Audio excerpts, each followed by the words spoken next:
अनन्तं विभुं निर्विकल्पं निरीहं शिवं सङ्गहीनं यदोङ्कारगम्यं निराकारमत्युज्ज्वलं मृत्युहीनं परं ब्रह्म नित्यं तदेवाहमस्मि. So, we were discussing about the common misconception, widespread misconception we have about spiritual sadhana and spiritual pursuit. What is that? Basically, yesterday I elaborated, but basically it is differentiating the spiritual pursuit from the secular pursuit. And almost all of us have the problem we hear from everywhere, that we don't have time. How can we balance the two pursuits? We have to go to the office. We are so much stressed in the office. We have to look after the family. This trouble will not go until we are able to transcend this difference. That is, we don't bring spirituality in all facets of our life, in every moment of our life. Till then, this problem will continue. Because how long will you meditate or read Shastras or contemplate? Maybe 1 or 2 hours in the morning or 1 hour in the evening. But you are left with at least 15, 16 hours of wakeful hours every day. If you don't incorporate the sadhana during that period, then our progress will be more or regress will be more, because it is 16 hours against 2 hours. But if we understand spirituality properly, it is not at all to be kept away from whatever we are doing, the activities, etc. It is not religious pursuit of worship or yaga, jajna, etc., which cannot be harmonized with the regular secular pursuits. Spirituality has to overwhelm all our pursuits throughout the life. When we say pursuit or activities, we have a feeling that it is only we are speaking about the physical activities. No. Even when you are lying and you are thinking, most of the time our mind is running, it is going on. Unless we incorporate spirituality there in every thought, the awareness has to be there. All the thoughts have to be transformed. And that does not need any additional time. It needs only an awareness.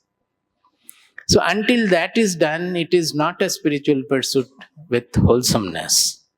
We have to understand that to be successful in our spiritual pursuit. And for that, Bhagavad Gita is the great gospel we have. The purpose of Bhagavad Gita was to give, I said that you should be happy that even Arjuna was deluded like this, as we are having the misconception. Even 5,000 years ago, more than 5,000 years ago, during the Mahabharata war, there also we find from Bhagavad Gita that Arjuna had the same delusion. Because he is repeatedly saying that, oh Krishna, if you are saying that this is the higher goal, the jnana, the knowledge is the higher goal and that has to be pursued, then why are you engaging me in this ghora karma, the war? We cannot think of a more busier period and violence-full period than war. Those days, particularly. And in this particular war, Mahabharata war, 45 lakhs or 45 millions of people were supposed to die at that time. Every day, thousands and thousands were dying, or more, maybe millions were dying. So, in such a violence-full, busy war, if this pursuit can be pursued, if this sadhana can be pursued, then why not in our little busy office and family affairs? So particularly this Vyasadeva or whoever it has been, this Bhagavad Gita has been given the background of war like Mahabharata, only to impress in our mind. There cannot be any more forceful impression that if this is to be pursued during the war, then forget about any busy period you are undergoing. Everywhere it has to be incorporated. And Bhagavad Gita clearly tells us that the actions, activities are not a hindrance to our spiritual sadhana.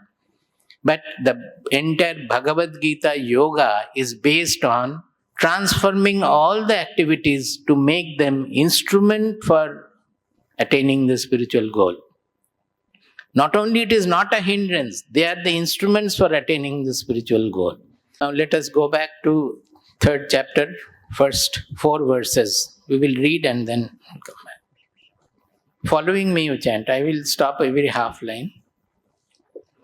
Jyayasi chet karmanaste Jyayasi chet karmanaste mata buddhir janardana mata buddhir janardana tatkim karmani ghore mam tatkim karmani ghore mam niyojayasi keshava niyojayasi keshava vyamishreneva vakyena vyamishreneva vakyena buddhim mohayasiva me buddhim mohayasiva me tadekam vada nishchitya tadegam vada nischitya yena shreyohamapnuyam. yena shreyohamapnuyam. See, jyayasi means it is higher, greater, better, shreshtatara. He says that after listening to the second chapter, where Krishna has exposed the Sankhya Yoga. Sankhya Yoga in Bhagavad Gita, it means Jnana Yoga. It is not the Kapila Sankhya. It is the Jnana Yoga. Here Sankhya has come from Sankhya. Sankhya is Samyak Khyayate iti Sankhya. That means which is everywhere, very well, all-pervading. Not only all-pervading, the consciousness, Brahman or the Atma, it is the real thing everywhere. There cannot be anything without it. So that is the real Sankhya. And a Shastra or a Vidya or a study about the Sankhya is called Sankhya. So in second chapter, in the middle, Krishna had dealt with the Sankhya Yoga. Actually in the beginning, after Arjuna got over his initial subdued initial grief, that overwhelming grief, immediately Krishna started speaking about the soul, about our real identity. Not the soul we know of, which is small, which is limited by the body and different in everybody. This soul is immortal. It is one, it is everywhere. Nothing can change because it is beyond all changes. It does not get affected by anything at all. The I we know of, it is always getting affected. We feel that I am depressed, I am sorry, I am happy. But the real identity in us never gets affected by either sorrow or suffering or anything at all. It remains a revealer. I explained yesterday also. It is the revealer of everything. It is the revealer of the entire universe. It is the revealer of our mind, our emotions, everything. Its purpose is only to reveal. Suppose as the sunlight is falling on a garbage and on a rose, it shows the beauty of the rose. It shows the ugliness of the garbage. But the sunlight never gets purified by any of them or does not get become fragrant by exposing the rose, by revealing the rose. It remains untouched by it. Like that, this Atma also is untouched by anything happening to us, to our body, mind, personality, or in the world. So when we shift our identity from the body, mind, limited soul to this real identity, then we become a witness to all our suffering as well as happiness. And that is our real identity. Now, when he has explained this knowledge, naturally, Arjuna said that Arjuna found it to be very great.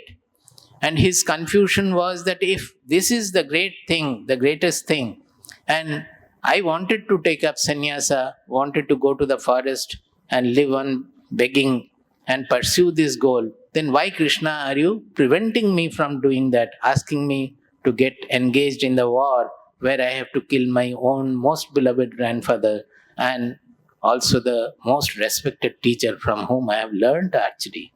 Such a sinful deed, why are you putting me in? That was Arjuna's point. So he says that if this goal is the greatest goal, then Krishna, why are you asking me to fight this war? Vyamishreneva vakyena buddhim mohe asiva me. But I said that in the second chapter from 7th verse that Arjuna has become humble. So he is not speaking in friendly terms. He is speaking to Krishna as a disciple would speak to his guru. So he is using Vyamishrena iva and also mohayasi iva me. Iva is necessary because as if. He is saying that by the vague, Vyamishrena means by your vague language, as if it is vague. I am not saying that it is vague, but I am not able to understand. To me it is ambiguous. Oh Krishna, why are you putting me into more and more delusion by your ambiguous statement? As if it is ambiguous and as if I am getting more and more into delusion. So he understands that Krishna is trying to illuminate him, trying to clarify his doubts, but somehow he is not getting clarity because his mind is refusing to fight the war, which he believes to be sinful. Tat ekam vada nishtitya yena shreyoham apnuyam. Yesterday I said in the second chapter, 7th verse, he said that I am a seeker of Shreyas. Whereas in the first chapter he says, Yat Rajya Sukha Lobhena. He was thinking that he is fighting the war out of greed for enjoying the comfort of kingship, where there was a lot of delusion in the statement. In the second chapter, 7th verse, he has clearly stated that I am a seeker of Shreyas. Not only that, I have made you my guru, I am a shishya. Please give me your discipline to be followed by me. And why? You have to give me because I have taken refuge in you. Prapanna. Prapanna means taking refuge. I have taken refuge in me. When anybody takes refuge in a saint, in a guru, he cannot refuse to guide him or direct him. If it's a real refuge taken. I explained that the real refuge in a guru means whatever you want, whatever you need, wherever you have to go, you will not run to the temples, you will run to the god, you will not run to the astrologer, you will not run to the president of Malaysia or president of USA or anywhere. You will only depend on the guru. That is the meaning of refuge. That means you surrender to the guru. I don't know where lies my goal. The guru only knows where lies my goal. You guide me, I will do whatever you say. So again here he is emphasizing that yena shreyaha aham apnuyam, by which I will attain shreyas. That means he is emphasizing that I am a seeker of shreyas, the ultimate auspicious goal. This is very important.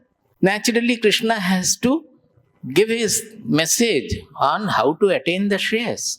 And you see in the whole Bhagavad Gita, repeatedly after each message, what is Krishna saying? Tasmat yudhyasva bharata.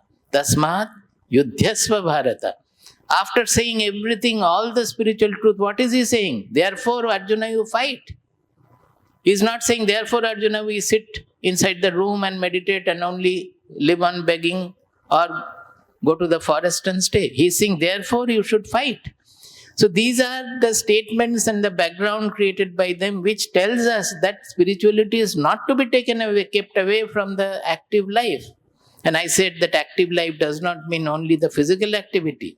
Our mental activity is the greater activity we are undergoing. Every bit of our thoughts, our emotions, everything should be transformed by the nectar of spirituality. Then only we can divinize life. That is why we have captioned these lectures as divinizing life by enlightened action. That all the actions, it is not only the physical, even the mental actions also, emotional actions also, everything has to be transformed, has to be enlightened by the knowledge. And by that our life will get divinized. Now what is Krishna's reply? The third, Shri Bhagavan Uvacha Shri Bhagavanuvacha Lokesmin Dvividha Nishtha Lokesmin Dvividha Nishtha Pura Prokta Maya Nagha Pura Prokta Maya Nakha Jnana Yogena Sankhyanam Jnana Yogena Samkhyanam Karma Yogena Yoginam Karma Yogena Yoginam Lokesmin Dvividha Nishtha Lokesmin Dvividha Nishtha Pura Prokta Maya Nagha Pura Prokta Maya Nakha Jnana Yogena Sankhyanam Jnana Yogena Samkhyanam Karma Yogena Yoginam. Karma Yogena Yoginam. He says that I have given this message. This message has been given by me in ancient times. This yesterday I read out from 4th chapter, and later on that he had given it to Vivaswan, the Suryavamsha first king. So this message had been given by me in the ancient times. What is the message? That Asmin Loke Dividha Nishtha. This Dividha is very important. It is not two. Nishtha means dedication. Nishtha means pursuit, dedicated pursuit.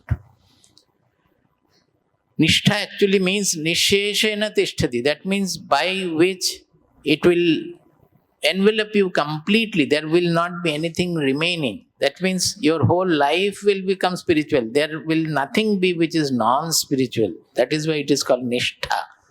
Nisheshena Tishtati. Not leaving any remaining residue. No residue. The whole life, every aspect of it, every moment of it has to be spiritualized. So he says that there are, to this goal, it is a twofold nishtha. This twofold dvibidha is very important. It is not two independent pursuits that I follow either this or that, and the two will take me in a different manner. He said the two are only two aspects of the same thing.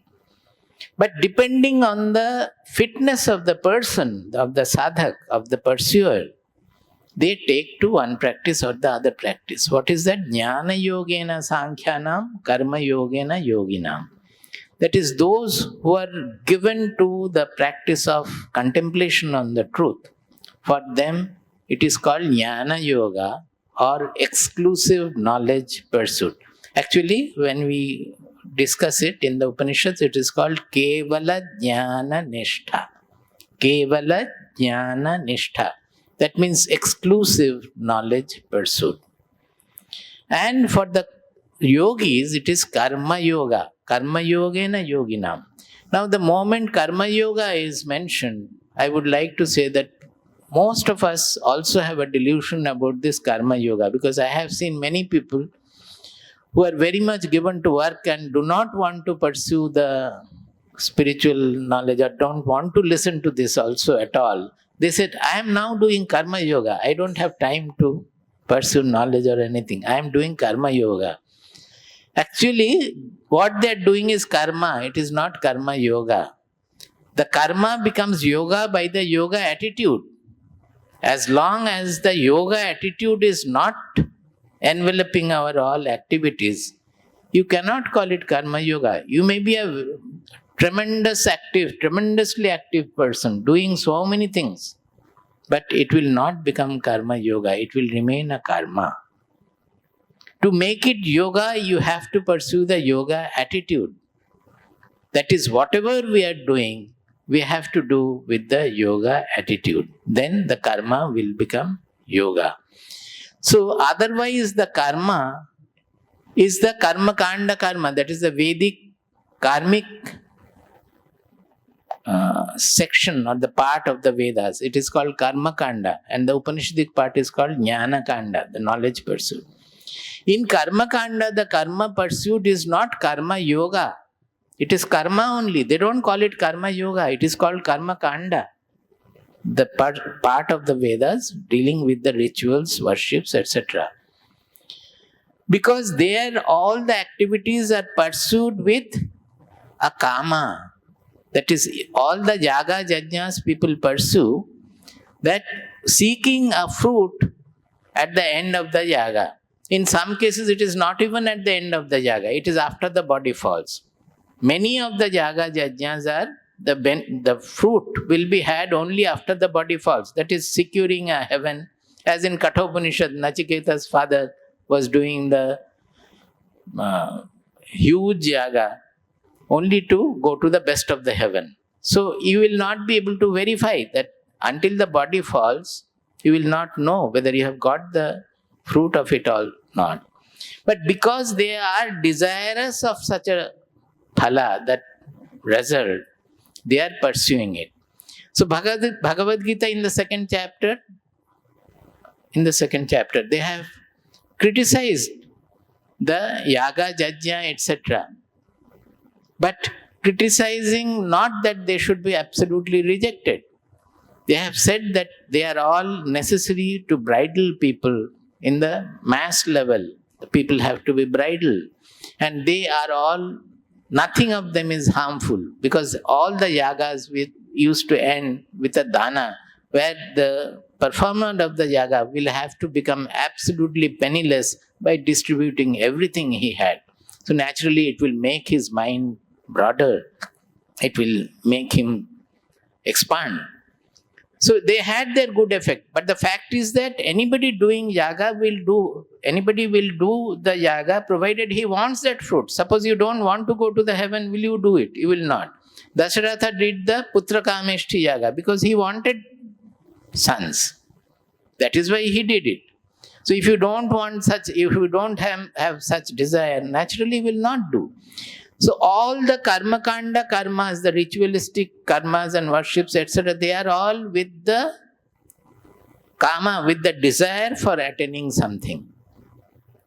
That is not karma yoga. That the karma yoga of Bhagavad Gita is just the reverse. On the basis of an enlightenment, he is trying to explain to us that all the desires, as we think that there cannot be any motivation for work without desire. Krishna says no. The desires are only hindrance to doing the work excellently, perfectly. Desires are not needed for motivation. The motivation will come naturally. You will be able to work out of joy, provided you are free of desire, and the work will be best performed. That is the mainstay of Bhagavad Gita. We will come into the greater further instruction here regarding this. See, here we have already explained, I am saying again, the aim of spiritual sadhana. The aim is to, now where we start, we are having an idea about our I as a constricted I, limited by our body-mind complex. And my I is different from your eyes, different from others' eyes.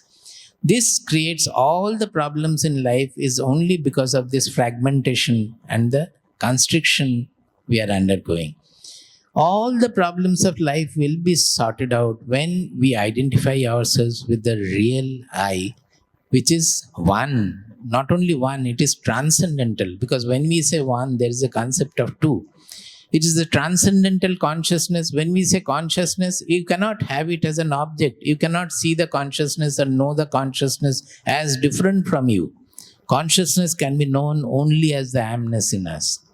So even in the meditation, when we try to locate the self, most of us fail because of this habit of seeing something, knowing something, perceiving something different from us. So we see that self also we will see one day as different from me. And we go on looking into the meditation, when I will see the self, when I will see the self. Self can never be seen. Never seen means not with the eye, even never be known as different from me. Self will reveal only when the whole world vanishes. That is, there is nothing to manifest. Then the self reveals itself. Whole world means, again you will think that I am there and the whole world vanishes. It will never happen. Whole world, my body, mind, personality is part of the world. So when that vanishes, everything, all signals will vanish, but we will not sleep. Generally, all signals vanish when we are in deep sleep. We don't come to know anything. In this case, we will be wakeful, but our all the sense organs will be still, our mind will be still, and our buddhi also will not do any activity at all. It will not try to understand even. Then only the revelation of the self takes place. Yada panchavatishtante jnanani manasasaha buddhishtana vicheshtati tamahu paramam gatim. Kathopanishad says. This state is described in Kathopanishad. Many other places also. So that is, I had explained other day, I think during the workshop, that it can be very simply understood that suppose there are waves in the lake, there are number of waves, infinite number of waves. When the moon or the sun is shining, on each wave you see a reflection of the moon. Is it not? The moon is there, you see a reflection of the moon. And each reflection, it goes on getting distorted along with the motion of the wave. So each wave is reflecting a different looking moon. Now a wave dies, along with that the moon reflection also goes. Is it not so? So is the reflection, the moon that is seen on the wave, is it belonging to the wave? Only the reflection belongs to the wave. The real moon is only one. Like that, the consciousness or the real Atma or real identity is only one. It is with the association of the body, it is appearing to be many. The Upanishads after Upanishads, slokas after slokas, they go on giving examples, try to make us understand this truth.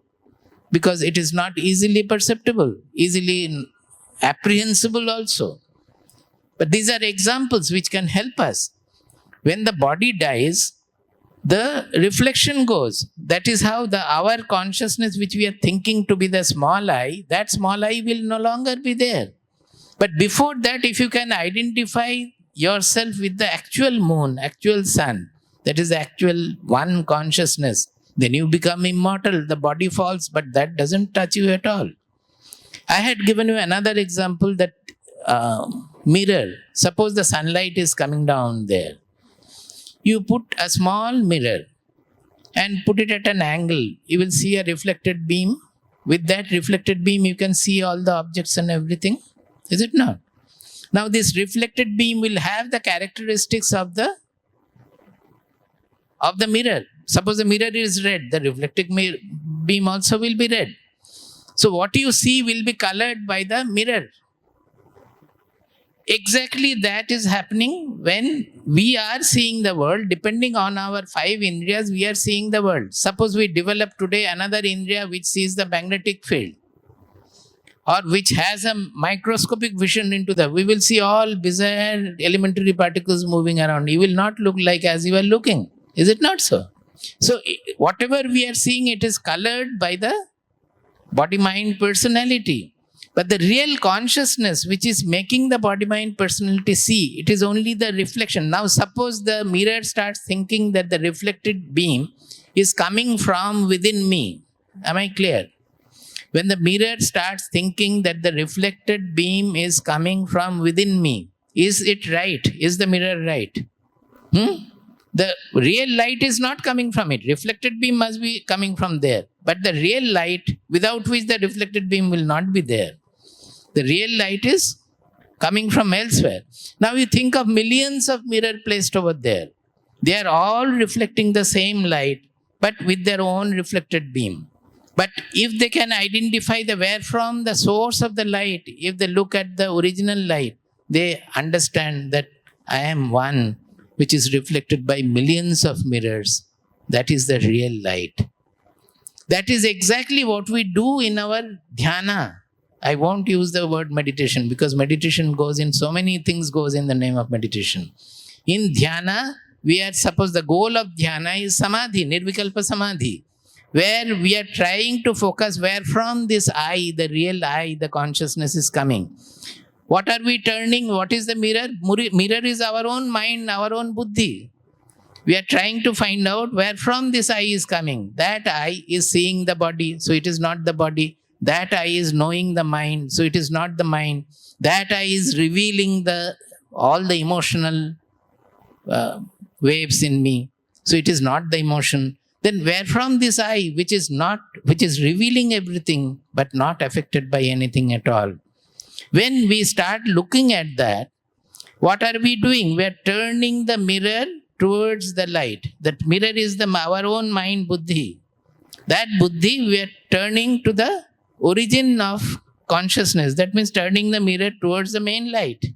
Are you following the example? So when it looks straight to the light coming down, what happens to the reflected light? It has got merged in the original light. So no world will be seen at that time. Only the light, it will get merged in the light. That is what happens, that our soul gets merged in the small soul we think of I, that gets merged in the real I, which is uniform, transcendental one, which is not body dependent at all. That is how a person declares that I have known that I am immortal, and you are also immortal. If you come to know, you will know that you are immortal. We only associate our real identity with the body, mind, personality and think that we are mortal. So this is our ultimate level of liberated I, or our real identity. I have given an example, that wave identity and sea identity, because the wave thinks that I am the wave. But when it thinks that I am the ocean and so many waves are coming, it is just like that, as an example. Go to the next one. This is what the Dvivida Nishtha is. Just now I was explaining that spiritual sadhana, it goes into aspects. One is the Upanishadic Kevala Jnana. Are you able to read from there? From the end? Kevala Jnana Nishtha, or exclusive knowledge pursuit. The other one is Yoga of Bhagavad Gita, which says Karma Yogena Yoginam. That Bhagavad Gita is discussing the Karma Yoga. But when it is saying Karma Yoga, know that both the Sankhya and the Karma Yoga, both are based on buddhi. Without the buddhi base, the Karma Yoga of Bhagavad Gita cannot be pursued. Let us understand, these are very intricate points to understand Gita properly. Without the base of the buddhi, without understanding, this Karma Yoga is not just performance of the karma. We have to understand what is this Karma Yoga, what is the meaning of samatwa. And the whole thing has to be assimilated in our intelligence, in our buddhi, and finally should go down to the source where from the buddhi is emanating to that level. So it is not, don't think that it is any karma performing. We have to understand the yoga attitude, and for that buddhi is necessary.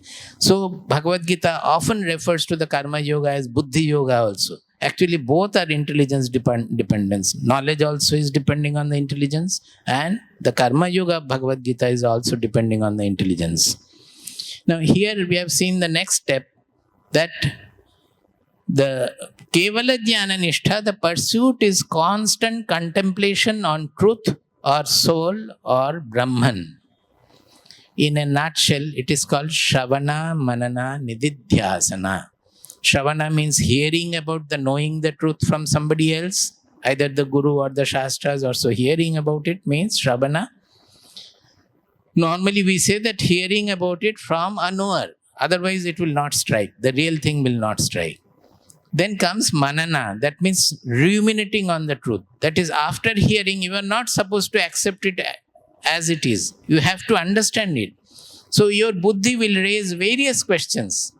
All those questions have to be asked. Asked means thought about, until your buddhi gets completely satisfied that it is absolutely logical and reasonable, that I am not doing anything irrational.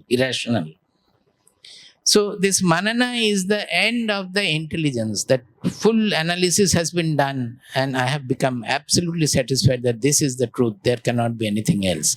Once the mind and the intelligence gets completely certain about it, then comes the nididhyasana. Nididhyasana means constant rumination, constant contemplation of the truth of the transcendental one, Atma or Paramatma or Brahman, whatever you may say, all the three are the same. Now, this contemplation goes on like it is called Eka Tattva Ghana Abhyasa. Eka Tattva Ghana Abhyasa. Ghana means there is no gap. Eka Tattva means the truth is one. It is that. And you continue to contemplate on it. That is Ghana, means without any break. Eka Tattva Ghana Abhyasa means practice. Another description is the mind thinks about the truth, Taila Dharavat, like a flow of oil. Suppose you pour water, then it gets split into droplets. But if you pour oil, it flows in a continuous process. Since the intelligence has got completely convinced by then, it doesn't get cut anymore into droplets. It is a continuous flow of the same knowledge, it goes on. The pinnacle of which is Nirvikalpa Samadhi, that you become, the truth then shines in you. Here that is very important, because so far you have been analyzing your intellect with your intelligence. You have taken the second-hand truth from the Shastras or from your Guru. Second-hand, why? You have not realized it. Guru has told you or the Shastras have told you. And with your intelligence, you have been analyzing. But at this point, in the pinnacle level, what happens is this truth shines in your intelligence. Intelligence means in the source of the intelligence. We call it prajna or bodhi. These are the terms used. The truth becomes a spontaneous reflection, a spontaneous shining in our intelligence, a spontaneous revelation in our intelligence. Then there is no question of further doubt or further struggle or anything like that. Then it is only to bring in that truth into the world. We call it the establishing of the truth. Jagat mein satya ki pratishtha. Do you understand Hindi? In the world of multiple fragments, multiple variety, of infinite variety, in everywhere in this world to establish and find the truth. That awareness of the truth will never be lost. That is after the knowledge of the truth, we have to divinize life by bringing the truth in life. So whether you go by Jnana Nishtha also, Kevala Jnana Nishtha also, after you have discovered it first hand means, I said that initially you have listened to the Guru or got it from the Shastras, but when it shines on your own, spontaneously, then you say that I would have also written, whatever is written in the Shastras, I would have also written it. I know that it is the truth. It becomes a first-hand discovery. Why am I emphasizing it again and again? Any objective discovery need not be first-hand. Whatever motor car you have not discovered, somebody else made it. We are driving, we are having the comfort of it. Because it is about an object called the chair or the motor or the table, we can use them. But this truth is about our own self, about our own identity. So until we discover firsthand what I am, how can you use it? You will still get affected by suffering, still get elated by happiness. Everything will go on in the same manner until you discover that this is what I am. So I am repeatedly calling it first-hand discovery, because it is the discovery is about ourself. It has to be discovered by each and every person till he becomes absolutely convinced, not convinced, but absolutely knowledgeable or sure about it. So in Kevala Jnana Nishtha also, once it becomes first-hand discovery, you cannot miss it in the whole world. Because in that the whole world is appearing to be. The whole world is an appearance in the truth. So you cannot miss it in your enemy. You cannot miss it in what you dislike. As you can find it in the people you love, you have to find it in the criminals also. Everywhere the truth is there. That does not mean that you will become a criminal or you will host a criminal. No, not that. But the truth is there in everything. Similarly, for Yoga Bhagavad Gita, here the main point to be remembered is interactions, not a hindrance, but instrument for liberation. We are always avoiding interaction to remain peaceful. No. Through the interaction, we have to remain anchored in this truth so that all the interactions become a purificatory process for our being so that we can find the truth everywhere. This is in a nutshell the Dvividha Nishtha he had said. And both are based on knowledge and intelligence. And finally, where from the intelligence is rising our bodhi or prajna. Now, he said that Lokesmin Dvividha Nishtha Pura Prokta Mayanagha Jnana Yogena Sankhyanam Karma Yogena Yoginam. Now, what is this Karma Yoga or what is this Yoga of Bhagavad Gita? We have to know because we are using Bhagavad Gita. So, what Bhagavad Gita means by yoga, we have to find out. Clearly, they have written in 2nd chapter, 48th verse. You have it there, no? 2nd chapter, 48th verse is the definition of yoga. Is it not 48? See, here he has written Samatvam Yoga Uchyate. Samatvam Yoga Uchyate. Uchyate means yoga is defined as samatva. So you have to go into the text. We cannot just assume that doing karma is yoga. No. He said, Samatvam Yoga Uchyate. This is the definition of yoga in Bhagavad Gita. Now what is the full sloka? He is saying, Yogastha Kuru Karmani Sangam Tyaktva Dhananjaya Siddhya Siddhyo Samo Bhutva Samatvam Yoga Uchyate. Yogastha Kuru Karmani. You do all the actions, activities remaining in yoga, fixed in yoga. Now here I would like to add that it is not only the physical activity. If you are thinking also, think it remaining anchored in yoga. If you are planning for opening a factory also, then also plan it remaining in yoga. Actually, it is more mental than physical. Physically, it will have its own causality, but the yoga is in the mind. So, yogastha is in mind. It is not the physical activity they are talking about. It is only an outer show. But truly speaking, the activity is going on in our mind. That is getting manifest in the physical activity.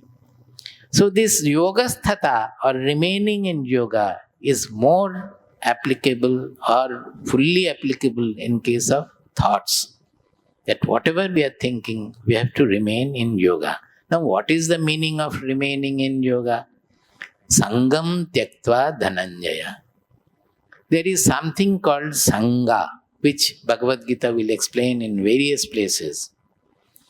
Removing that Sangha, that means this Sangha is actually a clinging to what I like and hating what I dislike. It is same as Raga Dvesha. Raga means clinging to what we like and hating what we dislike. Sangam Tyaktva Dhananjaya. Siddhya Siddhyo Samo Bhutva Samatvam Yoga Uchyate. This samatva is remaining equal, sama, in both siddhi and asiddhi. In success and failure, remaining equal is called samatva. So, yoga is defined as samatva, and samatva is remaining equal in siddhi and asiddhi. Does it mean that whether I succeed or whether I fail, I will never attempt for success? Then no work can be done. So we have to understand what is the in-depth meaning of remaining equal. When you understand deeply, you understand that as samatva is explained in the management discourses, it is much, much more than that. It is not only that just remaining equal and behaving without annoyance and in a cool manner. It is not that. It's not only a behavioral samatva they are talking about. It's an internal samatva, all-pervading samatva. Where it takes us, I will tell you, two verses are there, 5.19 and 6.32. I don't know whether it is there. 5.19, 5th chapter, 19th verse. I will read out. It's a great statement. It's there? No. He says, Ihaiva tairijita sargo yesham samye sthitam manaha niddosham hi samam brahma tasmad brahmanite sthitaha.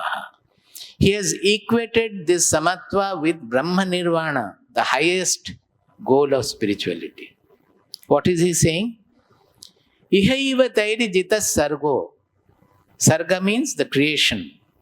Ihaiva means in this life, in this body, in this earth, remaining on this earth, in this body, he has won over the entire creation, entire universe. He has become the master of the world. How? Yesham samye sthitam mana, one whose mind is established in this samatva. Why? Niddosham hi samam brahma, tasmat brahmanite sthitaha. Because the Brahman we are speaking about, it is always not having any dosha. Dosha means any identifying factor, any fragmentation, any limitation, any constriction. The Brahman we are talking about is the consciousness. It is not an object. In this consciousness, the whole universe is appearing. The universe, which consists of my body, mind, personality also, is appearing in this consciousness. But how is this appearing? This consciousness never gets affected by this appearance. If there is a destruction, the consciousness holds it. If there is a creation, it also holds it, sustains everything that is happening in the universe. We are deluded. That is why if any destruction is there in our close circle, if any death is there, we are not able to sustain it at all because we think we are small. But how the whole creation is sustaining everything, the huge destruction, some galaxies are getting born, some galaxies are dying. Everything is sustained by the Lord, by the consciousness, by Brahman. It is only because of his nisangata. Nisangata. It does not have sangha. It doesn't cling to anything. If we do not cling to anything, cling to our people, we will find cling to means two kinds, positive, negative. Cling to what I like and hate what I dislike. Both are affecting us. If we develop this sangha, then we will find a sky-like or a spatial dimension revealing within us. Sky-like or even more, a spatial, like a space, absolutely like the clear sky where there is no cloud. The mind will remain like that, in which so many good things will come, bad things will come, sufferings will come, happiness will come. It won't get affected by any of them at all. This is the meaning of Sangha. It's not a small thing. So, Yogastha Kuru Karmani Sangam Tyaktva Dhananjaya. If we can leave the Sangha, we can go to this spatial level and still beyond the Brahmic level. Niddosham hi samam brahma, which never gets affected. It is not within the ken of causality. Whatever changes, whatever gets affected by anything is within the ken of causality. Causality goes in cycle in this manifest universe. But this consciousness, which is the substratum of the universe, never undergoes any change at all. That is why it is niddosham. So our samatva has to take us to this level, we must understand. This is the samatva Bhagavad Gita is talking about. But we should not feel that, we will never be able to reach this, then why pursue it? No. Bhagavad Gita also says that Swalpamapyasya dharmasya trayate mahato bhayat. Even if you can pursue a little of it, of this dharma, swalpam, very little of it, you will get rid of the mahato bhayat. Even the greatest of the fear of death will go from you if you pursue it. Not that you have to become the end, you have to reach the end. Whatever you go, it depends on your aspiration. Those who say that I want self-realization, they actually have a desire for self-realization. They don't have the aspiration, mostly. Those who have the aspiration, they don't bother about self-realization. Because it is not at the end of a path that you are walking, one day you will reach Kuala Lumpur, then you will become self-realized. It is not like that. Every moment you walk on this path, your mind is expanding. From this constricted mindset to the infinitude. How are you proceeding? You have to expand, expand, expand. Is it not so? So every moment through your yoga attitude, you are expanding, expanding, expanding. And it is so fulfilling that you will never worry about the goal at all. And the goal is never ending also. Infinitude, you cannot say that this is the end of the infinity. So you don't have to worry. The real aspirant of self-realization will never think of whether I have become self-realized or not, whether I will become self-realized or not. He will only aspire for the self. That means every moment by that aspiration, he will expand, he will grow purer, he will expand. So don't think that the goal is far behind, so we cannot pursue. Even if we walk a few steps also, it is great. Now, this is what 5.19. I say also 6.32. Go to 6.32. I think that is there. No. 6.32 says, it is also that ending of the discourse there, that what is this samatva? He says, Atmaupamyena sarvatra. Would you like to chant? Atmaupamyena sarvatra. Samam pashyati Arjuna. Sukham va yadi va dukkham. Sayogi paramo mataha. Why am I quoting these two? In one case, he has said that the pinnacle of this samatva is Brahma Nirvana. So that is the pinnacle of samatva. And here he is saying, Sa yogi paramo mataha. That yogi is supreme. So both are the pinnacles. One is about the yogi, another about the samatva. What is it? Which yogi is supreme? Atmaupamyena sarvatra samam pashyati Arjuna. Oh Arjuna, one who sees everywhere this samatva, because he finds his Atma everywhere. Now, if our identity is body-mind limited identity, then my Atma is here, your Atma is there, his Atma is there. It is all different. So until we find the whole universe is appearing in me, in the Atma, in my consciousness, this mind does not have individuality, of course. The whole universe, including my body-mind complex, as a speck in it, is appearing in the consciousness. Then everything becomes Atma, the Atma becomes Brahman, and everything becomes the Upama of the Atma. That means same as the Atma. One who sees the samatva of this level, sees means not with the eyes, with his mind, with his buddhi. He finds it. It is revealed as that. He is aware of it. Sukham va yadiva dukkham. Whether he is passing through suffering, or he is happy, or he is sorrowful, it doesn't make any difference, because it is just like two waves in the same. If I am the ocean, in that a sukha wave is coming, a dukkha wave is coming. It is the ocean that matters. When the focus moves from the small to the infinite sustainer of it, then you don't get affected by anything happening to the small. One wave is dying, another wave is coming up. Millions of waves have been born over the time scale. Millions of waves will come also, but I am the ocean in which the waves are coming and waves are going. So this is the samatva Bhagavad Gita is speaking about. And he is defining yoga as samatvam yoga uchyate. So this is the samatva. Now, we have to understand the crux of this yoga or crux of this samatva. How to attain this samatva? Then we will come down to our practical level, the practical sadhana. I think we have 7 minutes more. I will try to do as much as possible. This equality, it is not that you will see the criminal and the saint as the same. No.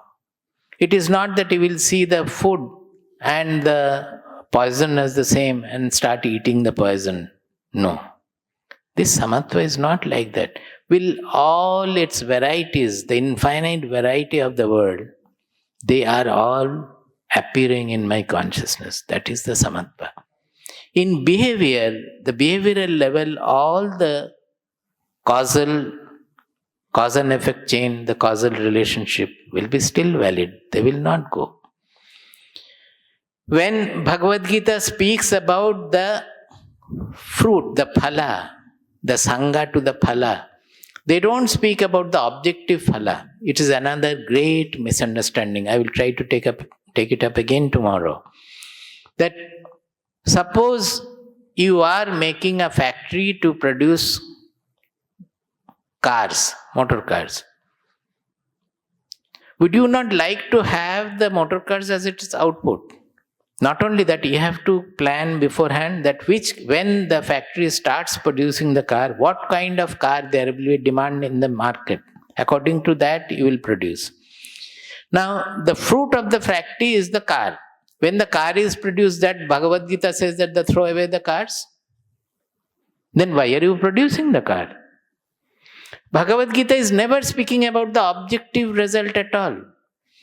Objective results will follow causality. You cannot do anything about it. Suppose somebody is pregnant, it will have its objective result and the mother will deliver a child. Or maybe it will not deliver, something happening on the way, whatever it is. It will have its objective result. It doesn't mean that after the child is delivered, you will not accept the child and throw it away. That I am not interested in the result. Phalatyaga. Bhagavad Gita doesn't say about the external phalatyaga at all. It speaks only about the internal phala. In 18th chapter, he has defined anishtam ishtam mishram cha trividha karmana phalam. Anishtam ishtam mishram. That is, suppose you want something as it is a favorable outcome. So your mind will be happy getting the favorable outcome. If it is unfavorable, then your mind will be sad. And if it is a mixture of the two, it will be in between the two. These, whatever is happening to your mind, that is the result of, that is the phala he is talking about. I will go a little ahead of this, because what is the phala we are talking about? Suppose you are working in a factory or in an office. If we ask, you may say that most of the cases you will say, because I will get money. I am working for money. Well, what will you do with the money? What will happen? With the money we will have food, clothes and our residence, everything. With that what will happen? Yes, my family will be happy. If my family is happy, I will also be happy. So is not the ultimate phala is happiness? Whatever you do, suppose even if you are abandoning something, you are giving off, you are giving dana. By giving all your property, why are you giving? You think that by giving I become happy. So whatever we do, you think about it. You are getting married, you are having children. What is the ultimate phala of it? I will become happy. Is it not so? You are making building to have your own building. I will become happy. But we never look around the world to find out, has anybody in the world ever become happy by making anything in the world? If anybody has become happy, it is because of his own inner development, something. By having the money, the richest person in the world, has he become happy by having money? Most of the cases you will find they will be hankering after more and more money to remain at the highest point, the richest person in the world. If he is in the 10th, he would like to become one. He is not happy. Or he is always afraid of losing money. If the stock market falls, he may even commit suicide if it falls like that. So, not only that, everywhere, suppose you are making a building, you think that the day I entered the building, I will become happy. The day you enter, you become happy. But does the happiness stay? In most of the cases, after you enter, the air conditioner is not functioning, the fan is not functioning, water is not sufficient. You go and do this. This window should not have been here, it should have been there. Wife says, you have to change it. So the whole happiness gets covered by unhappiness alone. Is it not so? So, why is this always we are looking for happiness, but not being permanently happy? We never rethink or take an account of what has happened throughout the world, throughout my life, or in anybody's life. Should we not? We have to look into it. If we look into it, we will find that we are born with an insufficiency.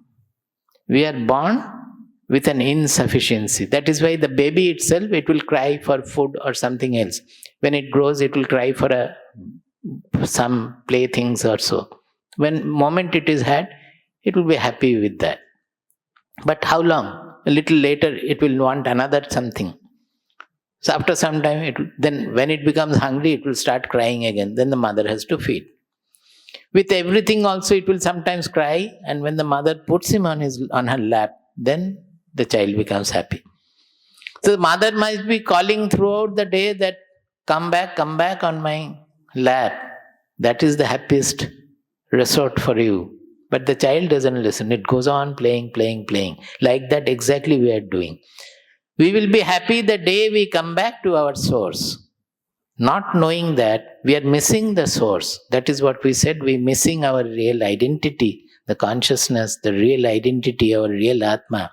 And we find that from the small things we will get happiness.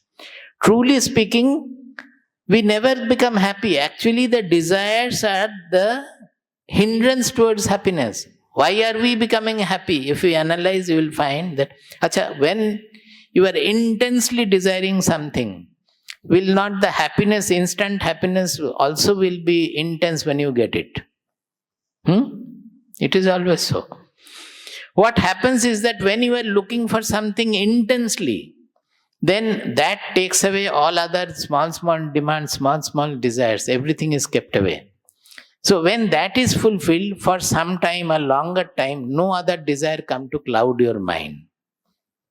So you enjoy the happiness for a longer time, the happiness which is your property of the soul, property of your own identity. It's a parameter of your own identity. Because of the desire, because of the fear, because of hatred, our mind suffers from. Always the mind is scattered. So the natural, spontaneous flow of joy which is coming out from our soul, we are missing every time until we leave everything and get back to it. And then, do we stop working? No, we do out of joy. We don't do anything thinking that at the end of it we will get joy. We become so joyous that we work much more than otherwise. We are no more motivated by desire. But out of joy we go on working. It is just like the river coming back to its source. The source of the river is the sea, the ocean.